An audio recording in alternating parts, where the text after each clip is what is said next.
Друзі, вітаю на Обосток. З вами Фаїна Василенко. Як завжди, говоримо про найважливіші події в Україні та світі. Зі мною сьогодні гість – це Анатолій Храпчинський, заступник директора компанії виробництва засобів радіоелектронної боротьби і колишній офіцер Повітряних сил України. Рада вітати вас, пане Анатолію. Слава Україні! Героям слава, вітаю. Ваші враження, от перше питання моє загальним буде, ваші враження від операції «Павутина», яку виконали Служба безпеки України. Ми бачили вже офіційні наслідки, так, говорять про понад 40 уражених бомбардувальників, йдеться про ураження на 4 аеродромах, вглиб території Росії дістали ці дрони. Знаємо вже подробиці операції, але тим не менш, які ваші враження від масштабів, наскільки це було складно реалізувати, і наскільки ефективно відпрацювали? Ну, мабуть, почнемо з того, що насправді, якщо ми кажемо про ефективність або взагалі про операцію казати, то я думаю, що Масад викурив всі сигарети вчора і згадував свої пейджери, і зрозумів, що вони опустились десь там на другу сходинку. Тому, в принципі, безумовна підготовка якісна, і тут треба зрозуміти, що це не просто знищення стратегічної авіації Російської Федерації, якої вони використовували для ударів по території України. Це, по-перше, зовсім інша безпекова ситуація світу. Тобто ми кажемо про архітектуру безпеки, вона змінюється.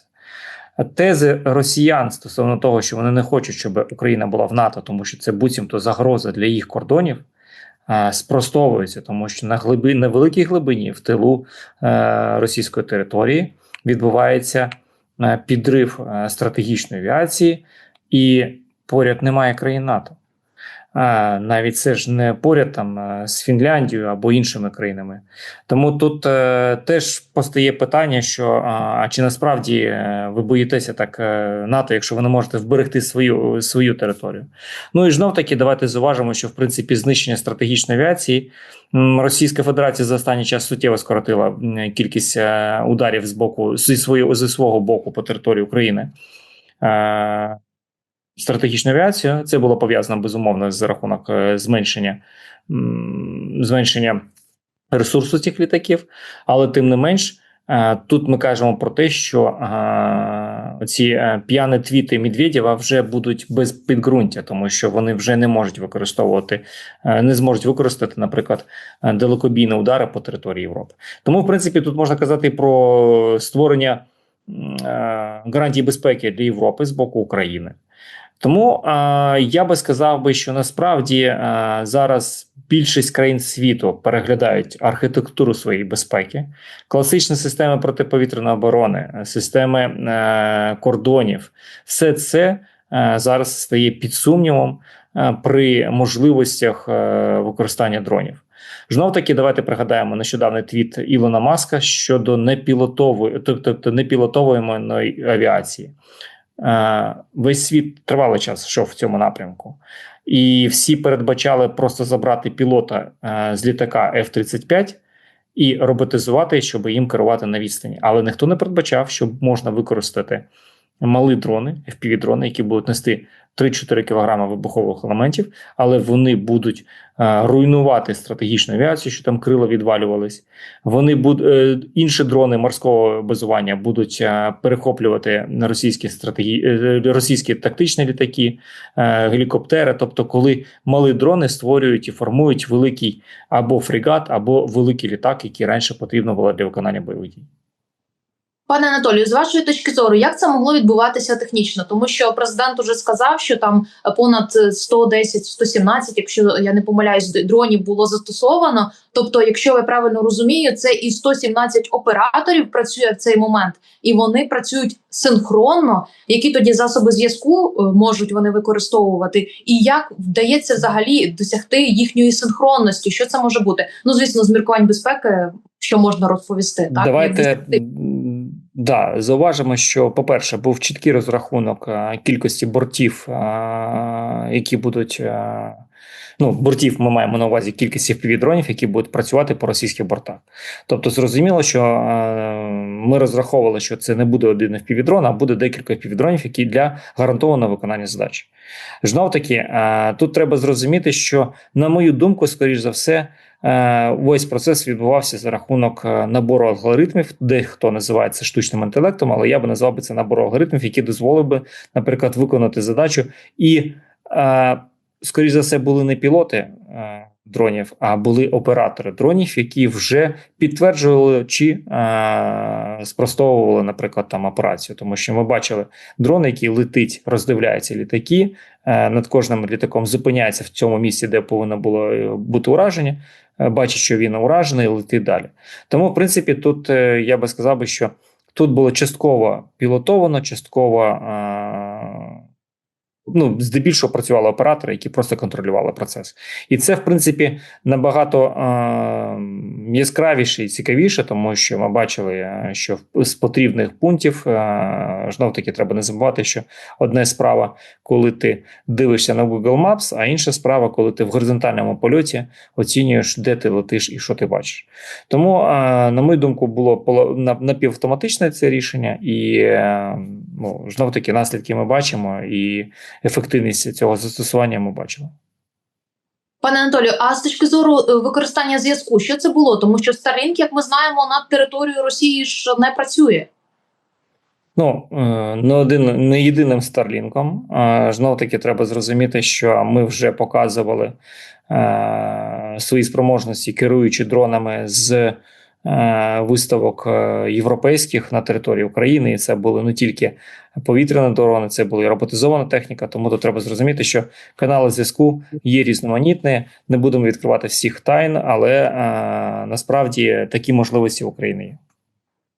Так, пане Анатолію, я вже чую від експертів різних таку думку, що павутина – це не апогей наших можливостей, а тільки початок. Мовляв, далі є куди рухатись, і це всього-навсього перша сходинка, так, з цим роєм дронів, і далі є куди нам розвиватися, і є ще що показати.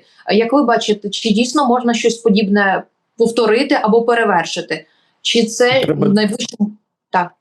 Треба дивитися, які висновки зробить Росія, для того, щоб зрозуміти, чи залишились дірки, через які ми можемо все ж таки здійснювати такі удари. Тому що те, що ми зараз бачимо, це агонія і спроба знайти рішення або там тормозити всі фури, показує нам те, що є слабкість певна. І треба просто подивитися, наскільки вони будуть змінювати архітектуру своєї безпеки для того, щоб в подальшому шукати якісь рішення, які могли би виконуватись на базі того, що ми побачили. Тому що насправді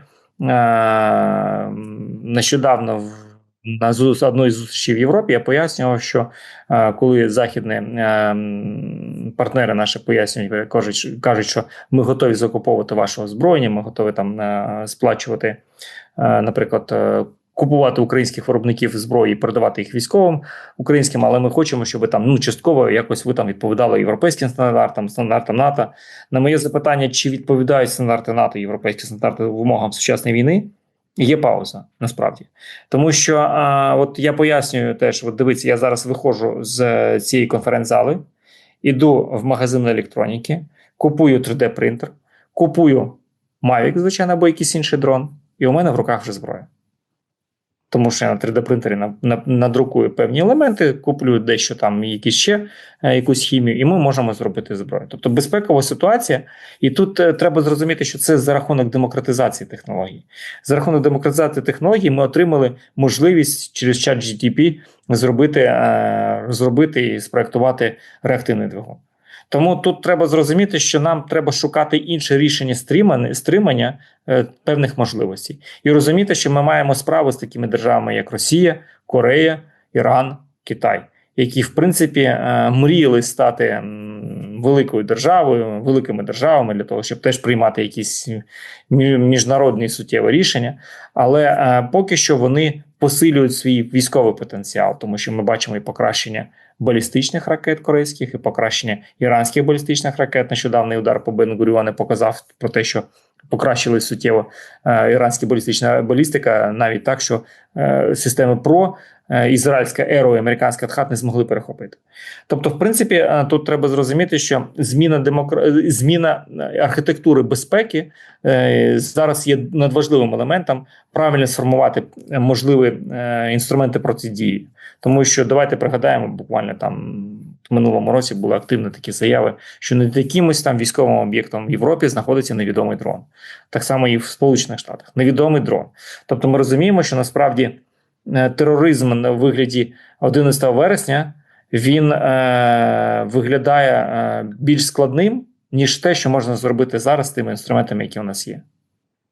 Так, я пам'ятаю ці навіть повідомлення, там невідомий дрон зафіксували над Пентагоном і не тільки над якимись військовими базами, а потім якось ця інформація там зійшла на нівець і далі ми її в публічному просторі не бачили розвитку, але тим не менш фіксувалися ці апарати літальні. Враховуючи те, як можуть росіяни відреагувати, пане Анатолію, а взагалі можна якось тепер фізично захищати ці бомбардувальники та взагалі авіацію на аеродромах? Чи можна якісь бункери для них будувати, чи потрібно їх під землю переміщати? Що тепер робити росіянам та іншим, мабуть, країнам, які це бачать? Куди їм тепер ховати свою авіацію?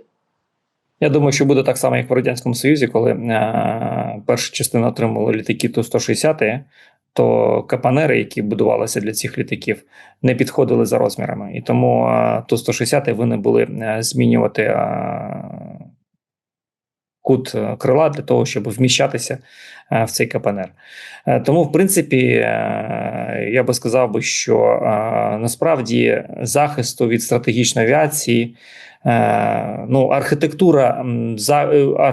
безпекова архітектура передбачала, що стратегічна авіація знаходиться глибоко в тилу, і засобів протиповітряної оборони, засобів кордонів, які є на дорозі до цих літаків, достатньо для того, щоб захистити їх.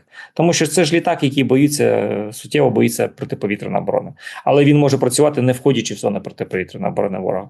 Тому тут треба зрозуміти, що насправді зараз треба передивлятися до підходу охорони будь-якої авіаційної бази, будь-якої бази по всьому світу. І тут я би сказав, що в принципі, чи зробить якісь висновки Російська Федерація? Зробила вона висновки після удару нашого стрижа по Енгельсу.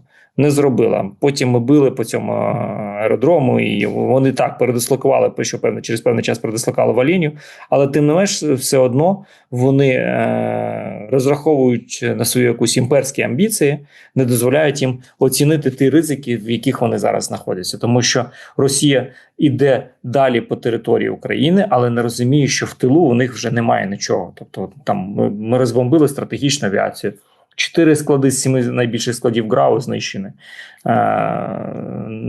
Нафтові підприємства переробні теж страждають від наших ударів. Тому тут, в принципі, треба зрозуміти, що у нас є певні стратегічні можливості, але так, насправді, ми можемо визнати, що ми не можемо вести нормальну позиційну війну.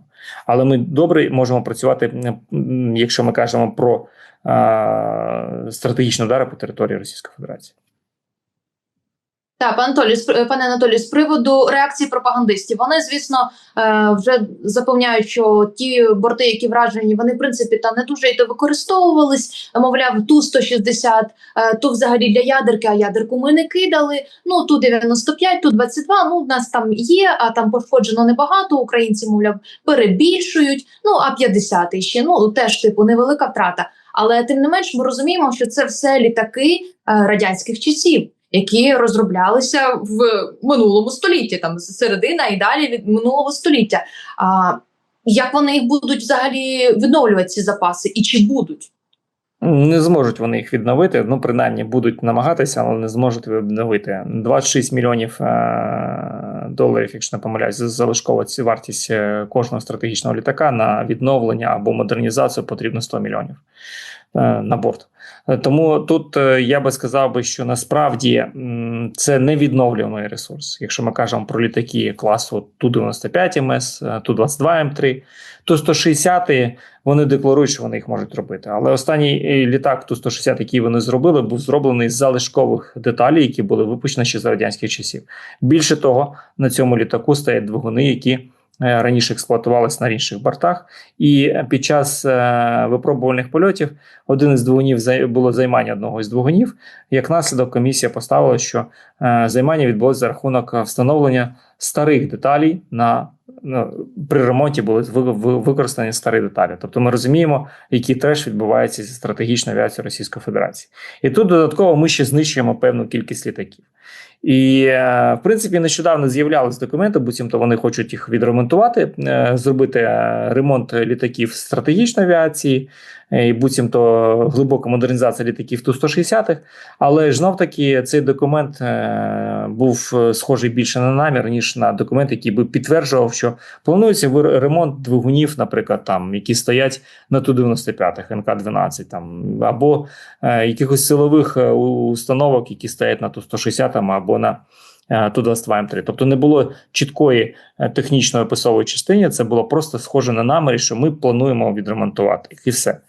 Тому, в принципі, я думаю, що зараз Росія втратила одну із частин своєї ядерної тріади, вона не може вже хизуватися, і, в принципі, в світі залишається лише одна країна, яка має ядерну тріаду в повному обсязі – це Сполучені Штати.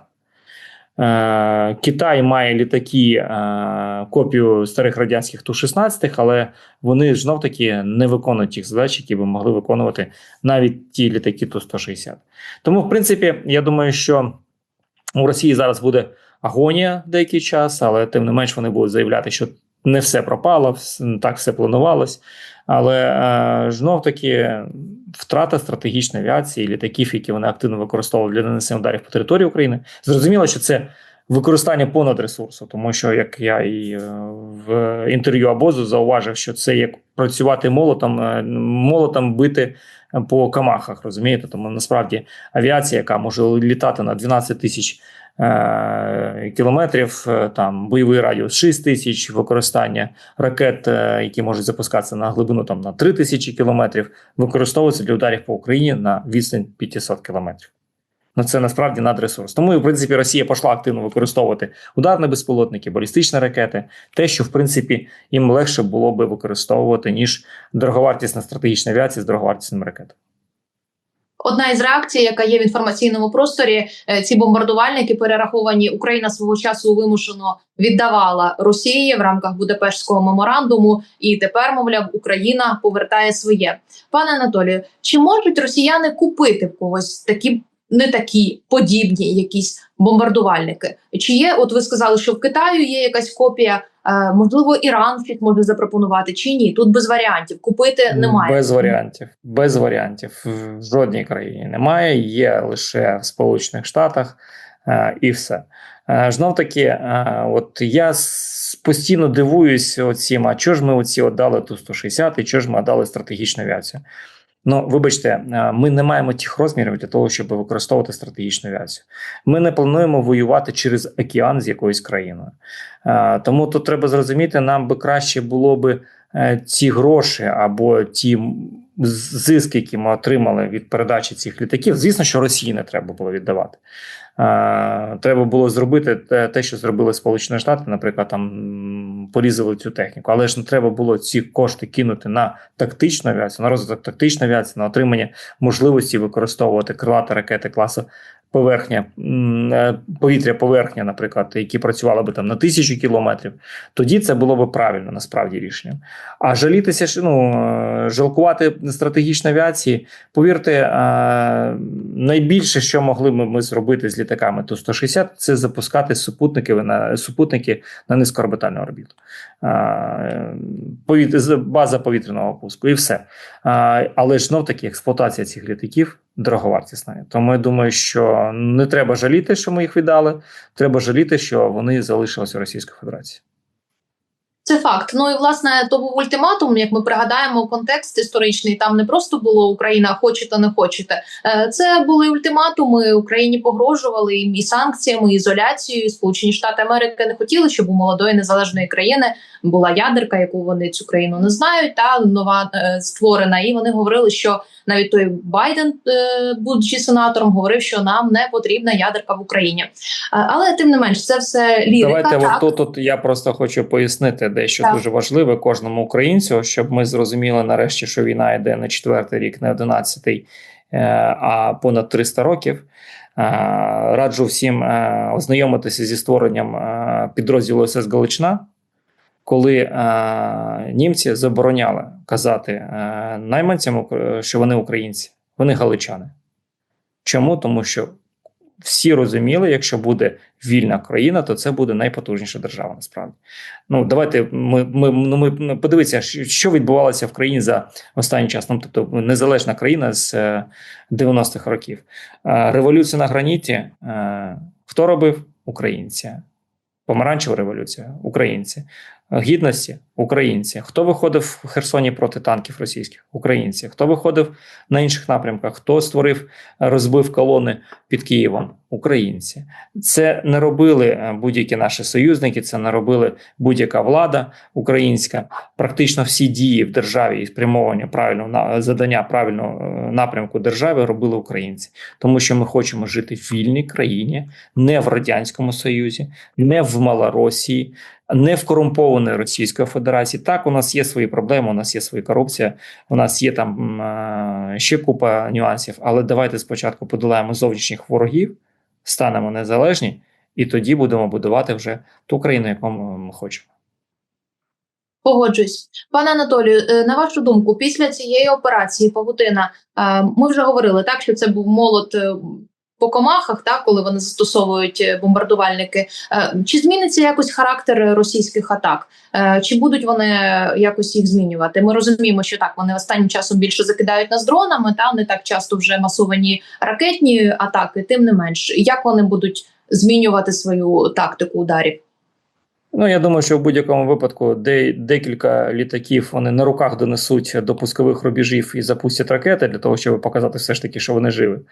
Але тим не менш треба зрозуміти, що в принципі ворог і далі буде ускладнювати нам життя за рахунок ударних безпілотників, за рахунок балістики.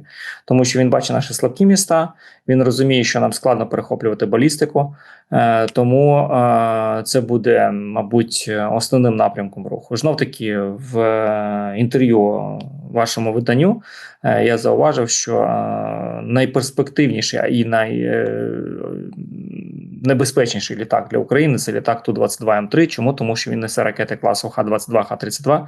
Це ракети з складною балістичною траєкторією, які ускладнені перехоплення для наших систем протиповітряної оборони. Може перехоплювати Петріот, але і то в зоні відповідальності, в зоні своєї дії. Тому, а з урахуванням того, що ці літаки використовуються на малих дистанціях і ракети Х-22 працюють там на глибину до 300 кілометрів, треба зрозуміти, що це ускладнює роботу Петріотів, тому що ми не можемо так близько підходити до кордонів і використовувати на постійній основі.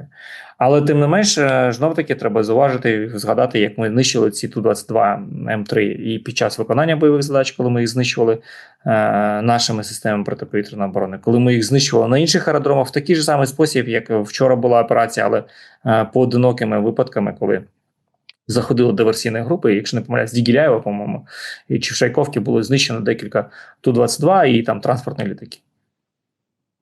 Так, пане Анатолію, ще чула от сьогодні протягом дня від експертів в якості реакції, мовляв, атака, оця операція «Павутина» схожа на атаку на Перл-Харбор під час Другої світової війни по несподіваності, по ефекту, по яскравості. Для вас взагалі ви з чимось порівнюєте цю операцію, чи якісь аналоги, чи ні? Чи в принципі вона може вважатися унікальною?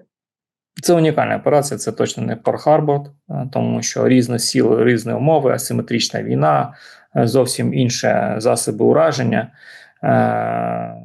ефект неочікуваності, так, безумовно, але ж знов-таки давайте зауважимо, що Перл-Харбор був напад на військову базу, яка не завдавала будь-якої шкоди будь-кому, розумієте? А тут ми кажемо про те, що ми мстимося за Ахмадєт, за інші засоби, за інші лікарні, по яким били росіяни, за інші торгівельні центри, по яких били росіяни. Тому, в принципі, тут питання помсти, А щодо порівняння, я думаю, давайте називати її павутиння, як її назвала Служба безпеки України, і залишати цю назву українською, щоб нарешті у нас були свої українські назви, свої українські якісь спецоперації. Не треба з чимось порівнювати. Повністю погоджуюсь. Спасибі вам, пане Анатолію. Спасибі за цю розмову, за ваші експертні думки. Обов'язково запрошуємо в наші наступні ефіри. Дякую. Спасибі. І глядачам обосток нагадую, друзі, будь ласка, коментуйте цей ефір, ставте вподобайки, діліться зі своїми, бо ваша активність просуває нас на просторах Ютубу. Це важливо для нашої роботи. Будьте з нами.